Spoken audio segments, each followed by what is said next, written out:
All that still to come, but now Steve and Reece are with us in the kitchen to cook some pudding. How is your cooking, both of you? Are you any good? No. Any good? Quite good. Are you? Oh, what sort of things do you cook? Kind of children things. Opening tins. Spaghetti oops. I can do like spaghetti bolognese and cottage pie and kind of whole, kind of meaty kind of. Do you like cooking? I think that's the important thing, really. You know, if people sort of say I don't really cook, if you know what I mean, if you like. Sometimes I despair at how long it takes and how quickly it's consumed. Yeah. So it's like all that work and then it's gone in 10 minutes. Yeah, that's somehow true. I want it to last longer because it's like. You know the work that went into this, and I feel like it should be. There is a theory that it should last you that length of time the other end as well. There is a theory that 14 minutes after consuming something, you're full up. Yeah, is that right? Is it 14 minutes that you won't feel hungry again? So it doesn't matter what you eat. 14 minutes later, you'll feel the same whether you've eaten the nicest meal in the world, which has cost you 600 quid, or a spaghetti hoops. Yeah. In 14 minutes, you'll feel the same. That's a terrible thought. As someone who owns restaurants, it's a really depressing. Spaghetti hoops on the menu. Okay, so we're going to make a Victoria sponge. But we're doing it with lemon and strawberries. It's just that time of year. Yes. Nice sunny days, so it's a good simple cake to make. So we've got lemon curd, strawberries, then the cake itself, classic cake mixture. We've got flour, we've got eggs, we've got butter, we've got sugar, we've got some lemon. Then for the filling, we've got mascarpone, some icing sugar, and some cream. So Steve, first job for you is to chuck the sugar into there and just beat those together with a spoon. Okay. You could do this with an electric whisk, which would make life easier, but why do that when you've got me to do it? But it's telly. Exactly. Exactly. And also, it's much nicer to feel those ingredients and develop them. Nice, nicely soft butter.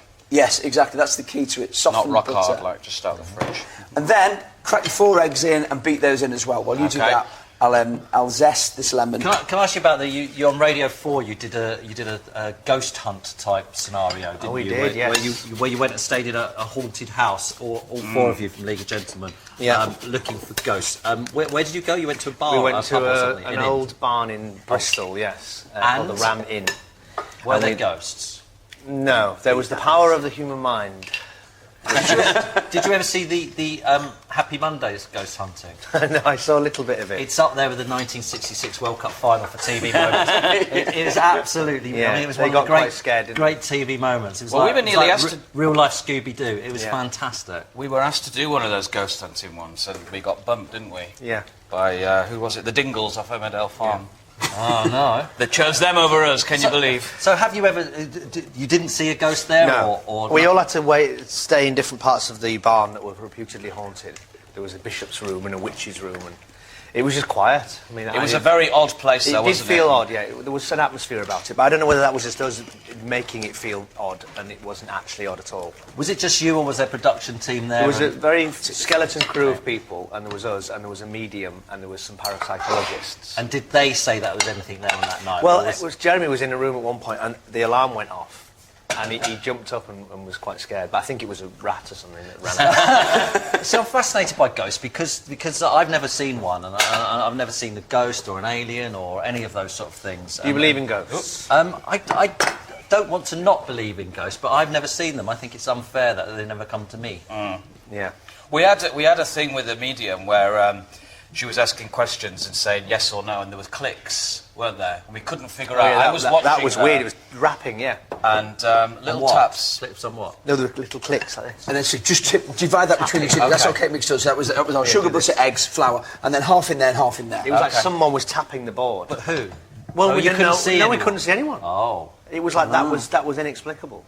Oh. It was Mark Gatiss. So do you believe? So on the other side of it then, has it changed what you thought? I mean, did you go in cynically thinking, this is just No, nice? I mean, we went in with an open mind and we came back out with an even more firmly closed. I think it's really exciting, but you could absolutely see how if you were of the kind of mind that wanted to believe in it, you would take everything from it that you were feeling odd. It was a ghost, I'm sure there was a presence in that room, but it was just not true. Because I quite often think as well, you know, when you go to places that are haunted or whatever, they're almost the hype behind them almost makes you feel like you said that there is an atmosphere in a place for that reason. In a very different way. I remember going to in Valencia, I went to a bull ring.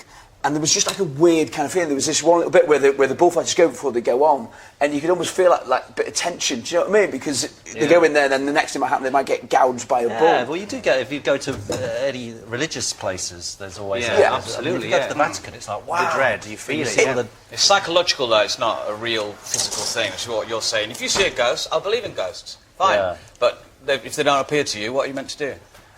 Okay, what are you meant to do? I see why they're leaving me out. Do you think that about life in general? Have you seen one? No. No. Do you think that in general? Not I everyone can't can see them. Yeah. Cake cups, 25 minutes. Okay. Brilliant. So, Reece, what you need to do quickly is put the mascarpone, the icing sugar, and the cream into that bowl and beat those together. Right. Okay. So you could just use whipped cream for this, but for us, we're just going to kind of make it a little bit more exciting and just really give it a good old beat around, and that will just give a really nice, different flavour to it because there's lots of sweetness in this, and so we have. Right, there we go. It's that lemon curd. Lemon curd onto there, and there's lemon, of course, in the cake as well. Can't do so it. that's kind of that's stage one. Was it dark? You're still on this one, mate. Stop going on about it. Because I always think, why don't they leave the lights on? Why do you have to have the lights on? There was seemingly no electricity in the place because the guy who runs it, he keeps it. It's a real rundown place, and he invites people to go and see it, parapsychologists and stuff. Right. But it's not a real home. He lives there, but it's kind of like at the end of the night we left, and he was in a sleeping bag on a sofa. We just had to creep by him. Well, you didn't. There he is. You didn't stay the whole night. No, we 4 o'clock in the morning. Then went to a luxury hotel. They're not here by 4. We're going. Come on. Yeah, so they didn't show up. All right, so we've got the lemon curd. Then we're going to layer up our strawberries like that, and then what we do with all of that. That's beautiful. That's perfect. Done. But then, Reece, if you want to come around and just scoop that onto the top of this. Onto the top of the strawberries. Yeah. So that's going to be. So we've got cake, lemon curd. Strawberries, nice. and you can just almost kind of dollop it on, and then by the time we put the top layer of cake, going to come off. That's nice. This is agony for me. I'm on a diet at the moment. Beautiful. You're on a diet. Yeah, so I'm not going to eat any. What sort of diet are you doing? It's a French diet. Can I say the name of it? No. Okay. It's the French one where you don't eat any carbohydrates. So basically, I'm doing sort of, like a week of just protein only. Really? Yeah. And is it working? I think I've lost some weight, yeah. But, when you go to do a show like Benidorm and you got nothing on for the entire time, you feel a bit embarrassed. And a lot of people on that show did that diet and lost a lot of weight, yeah. It's just so the first series, everyone's kind of slightly tubby. The next series, everyone's 0% body Exactly. It's turned into red trumps all of you. Exactly, yeah. Okay, so we've got our delicious mascarpone, we've got our lemon curd, we've got our strawberries, we've got a fantastic cake that we've made so beautifully, and then all we do over, guys. at the end is a little bit of that, and... I feel like I'm at the royal wedding. Lou, I'm amazed that you weren't there. So am I. You're royalty in our eyes, Lou. Okay, and then let's just cut a few bits of that. Some little serving plates there. I think the trick is to cooking, because I don't really cook, it's just talking to someone while you're doing it. Then you don't notice. Yes, exactly. We never noticed we've made a cake. And you did it so brilliantly. Distraction. Have you got any of these out the back?